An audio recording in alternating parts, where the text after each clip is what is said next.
ഇന്ന് രാവിലെ എഴുന്നേറ്റപ്പോൾ തന്നെ നല്ല ടെൻഷനുണ്ട്. അതോടൊപ്പം ഭയങ്കര സന്തോഷത്തോടുള്ളൊരു ദിവസമുണ്ട്. കാരണം ഇന്നാണ് ഞാൻ ആ ട്രിപ്പ് പോണ ദിവസം എന്ന് പറഞ്ഞിട്ട്.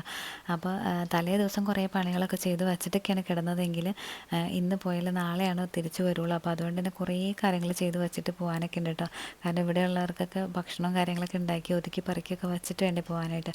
അപ്പോൾ നമ്മൾ രാവിലത്തേക്കുള്ള പൂച്ചയുടെ ചോറൊക്കെയാണ് ഞാൻ ഊറ്റി വെച്ചത്. പിന്നെ കുറച്ച് പായസം ഉണ്ടായിക്കൊണ്ട് പോകാൻ വേണ്ടിയിട്ട് പാല് കുക്കറിൽ വേവിക്കാൻ വെക്കേണ്ടതാണ് കേട്ടോ.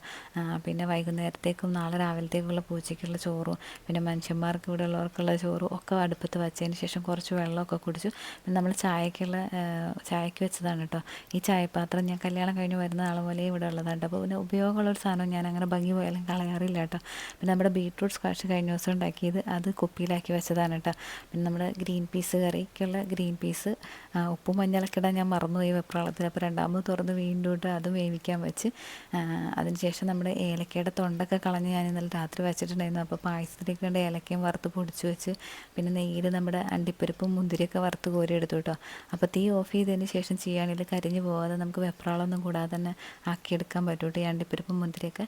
അപ്പോൾ നേരമൊക്കെ ഏകദേശം വെളുത്ത് തുടങ്ങിയപ്പോൾ ജനലൊക്കെ തുറന്നൊക്കെ വെച്ചതിന് ശേഷം നമ്മൾ എന്താ പറയുക നമ്മൾ ഗ്രീൻ പീസിനുള്ള മസാല തയ്യാറാക്കണം. അതുപോലെ തന്നെ നമ്മുടെ ഉരുളക്കിഴങ്ങ് മെഴുക്ക് പുരട്ടി ഉണ്ടാക്കണം. പിന്നെ ചീരത്തോരനൊക്കെ ഉണ്ടാക്കി വെച്ചിട്ട് വേണം കേട്ടോ പോകാനായിട്ട്.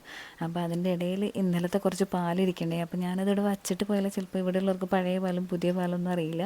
അപ്പോൾ അവർ പഴയ പാലെങ്ങാനും എടുത്തില്ലെങ്കിൽ കേടായി പോകില്ല ഞാൻ വരുമ്പോഴത്തേക്കും. അപ്പോൾ അതുകൊണ്ട് അതും തിളപ്പിച്ച് തണുപ്പിച്ച് ഫ്രിഡ്ജിൽ വെക്കാമെന്ന് വിചാരിച്ചു. പിന്നെ പാക്കറ്റ് ചപ്പാത്തി വാങ്ങി വെച്ചിട്ടുണ്ടായിരുന്നു. കാരണം എന്തായാലും സമയം കിട്ടില്ല എന്ന് എനിക്ക് നല്ല ഉറപ്പുള്ളതുകൊണ്ട് അതൊക്കെ വാങ്ങി വെച്ചു. അപ്പോൾ അതൊക്കെ ചുട്ട് വെച്ചു. പിന്നെ ഞാൻ ദോശമാവ് ഇരുന്നത് ചുട്ട് ദോശയും ചമ്മന്തിയാണ് കേട്ടോ കഴിച്ചത്. അപ്പോഴത്തേക്ക് നമ്മുടെ പാലൊക്കെ ഇവിടെ തിളച്ച് സെറ്റായൊക്കെ വന്നിട്ടുണ്ടായിട്ട്. അപ്പോൾ സേമിയ വറുത്തതും ഒക്കെ ഇട്ട് വെച്ചു. പിന്നെ അണ്ടിപ്പരിപ്പൊക്കെ ഇട്ട് വെച്ച് പായസം സെറ്റായി. പിന്നെ നമ്മുടെ ചീരത്തോരനൊക്കെ ആക്കി വെച്ചു കേട്ടോ. എല്ലാം പാത്രമൊക്കെ ഒതുക്കി പറക്കി കഴിയൊക്കെ വെച്ചിട്ട് വേണം പോകാനായിട്ട്.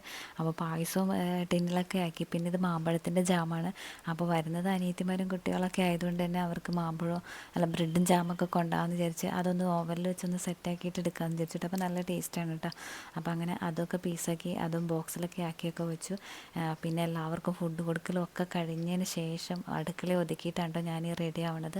റെഡിയൊക്കെ ആയി കഴിഞ്ഞിങ്ങനെ ഇറങ്ങാൻ നേരം സാധനങ്ങളൊക്കെ എടുത്തൊക്കെ വച്ചിങ്ങനെ ഇറങ്ങുമ്പോൾ ശരിക്കും മനസ്സിൽ നല്ല ടെൻഷൻ ഉണ്ട് കേട്ടോ. ഇനി എന്തെങ്കിലും ചെയ്യാനുണ്ടോ, മറന്നു പോയിട്ടുണ്ടോ എന്നൊക്കെ ഉള്ളത്. പക്ഷേ എല്ലാം മറന്നിട്ടൊരു പോക്കാണ് കേട്ടോ. കാരണം എന്ന് വെച്ചിട്ടുണ്ടെങ്കിൽ നമ്മുടെ മനസ്സിന് ചെറിയ റിലാക്സേഷനൊക്കെ നമുക്ക് കിട്ടിയില്ലെങ്കിൽ കുറച്ച് കഴിയുമ്പോഴത്തേക്കും കുറേ സ്ട്രെസ്സും ടെൻഷനും എല്ലാം കൂടെ വന്നിട്ട് ശരീരത്തിന് താങ്ങാൻ പറ്റാതെ നമ്മൾ വീണ് പോകട്ടെ. വീണ് പോയാൽ പിന്നെ നമുക്ക് ആരും ഉണ്ടാവില്ല എന്നുള്ളത് അതൊരു സത്യമാണ് കേട്ടോ.